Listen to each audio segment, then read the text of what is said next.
Good morning, class 7. How are you? Okay, today I'm here with lesson number 1. That is a story, a very interesting story.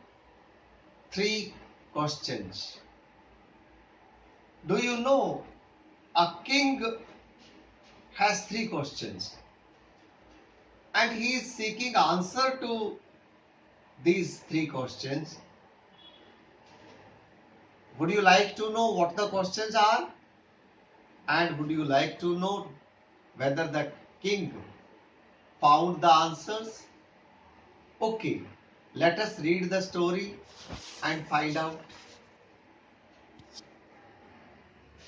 The thought came to a certain king that he would never fail if he knew 3 things. These 3 things were: what is the right time to begin something, which people should he listen to, and what is the most important thing for him to do. These were the 3 things that the king wanted the answers, and he was seeking the answers from people, from his advisory board. Let us find out whether he could find the answers. The king therefore sent messengers throughout his kingdom, promising a large sum of money to anyone who would answer these 3 questions. Many wise men came to the king, but they all answered his questions differently. In reply to the first question, some said the king must prepare a timetable and then follow it strictly. Only this way, they said, could he do everything at its proper time. Others said that it was possible to decide in advance the right time for doing something. The king should notice all that was going on, avoid foolish pleasures, and always do whatever seemed necessary at that time.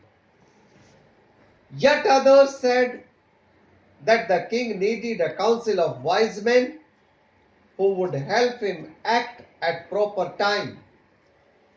This was because one man would find it impossible to decide correctly. Without help from others, the right time for every action. And you know, students, many minds, many opinions. This was the case with the people, and it always happens. Some people preferred that the king should have a council, whereas there were few others who believed in individual advice. Let us find out what happens further. But then others said that there were some things which could be urgent. These things could not wait for the decision of the council. In order to decide the right time for doing something, it is necessary to look into the future. And only magicians could do that. The king, therefore, would have to go to magicians. Nowadays, do you believe all this? To solve some problems, the king has to go to magicians. How foolish. But there were times, students, when people had faith in magicians also. Let's know the story further and know what happens. In their answers to the second question, some said that the people most necessary to the king were his counselors. Others said the priests, and a few others chose the doctors, and yet others said that his soldiers were the most necessary people. Now you tell me, who according to you is the most necessary? The doctors, the counselors, or I would go to the extent of asking even the teachers. Don't you think teachers are necessary? Okay, keep thinking, keep pondering. You can answer me this question tomorrow. Tomorrow I'll ask you. Till then, let's know the story further. To the third question,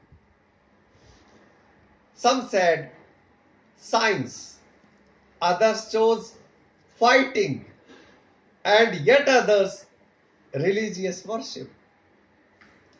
As the answers to his questions were so different, the king was not satisfied and gave no reward. Instead, he decided to seek the advice of a certain hermit who was widely known for his wisdom. The hermit lived in a wood which he never left. He saw no one but simple people, and so the king put on ordinary clothes. Before he reached the hermit's hut, the king left his horse with his bodyguard and went on alone. As the king came near the hermit's hut, he saw the hermit digging the ground in front of his hut. He greeted the king and continued digging. The hermit was old and weak, and he walked, he breathed heavily.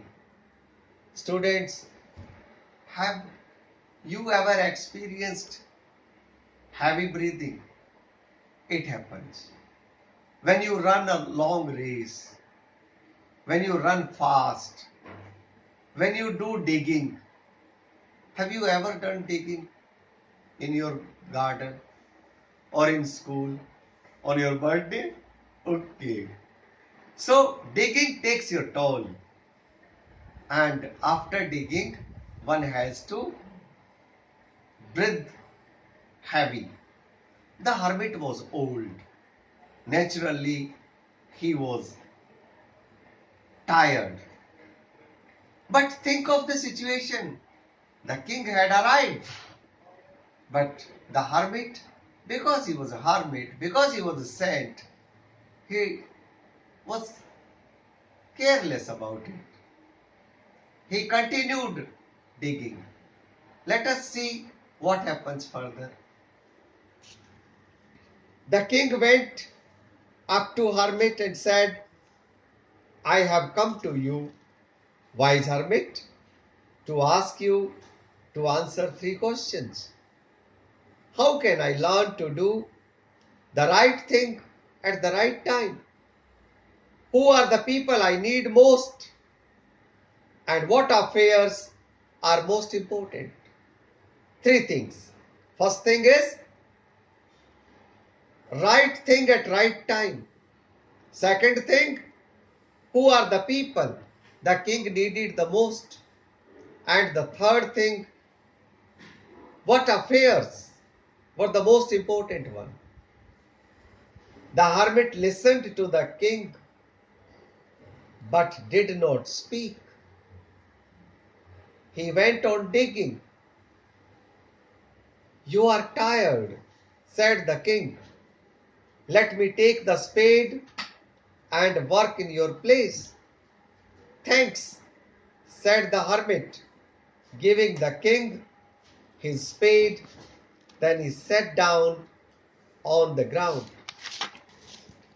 When the king had 2 beds, he stopped.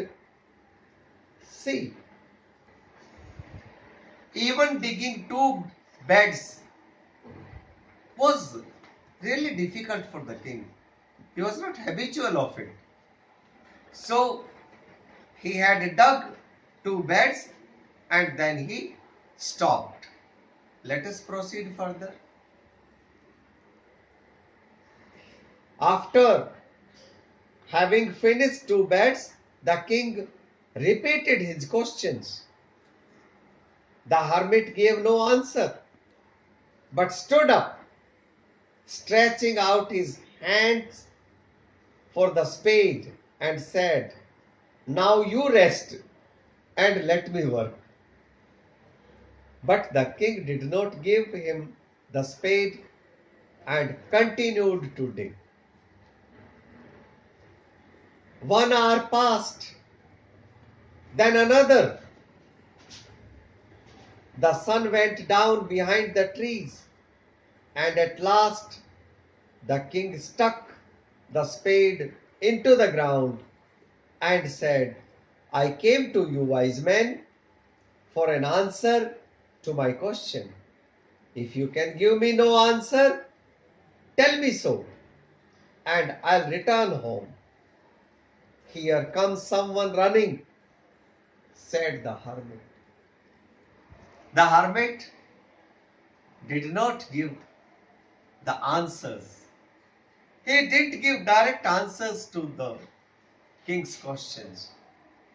But whether the king got answers, we will come to know tomorrow in the next video. Till then, read this lesson thrice, underline the difficult words, write down their meanings, and then do the comprehension exercise at the end of this part 1. I'll be sending you the exercise. Thank you for being with me. I shall again be with you tomorrow. Till then, goodbye.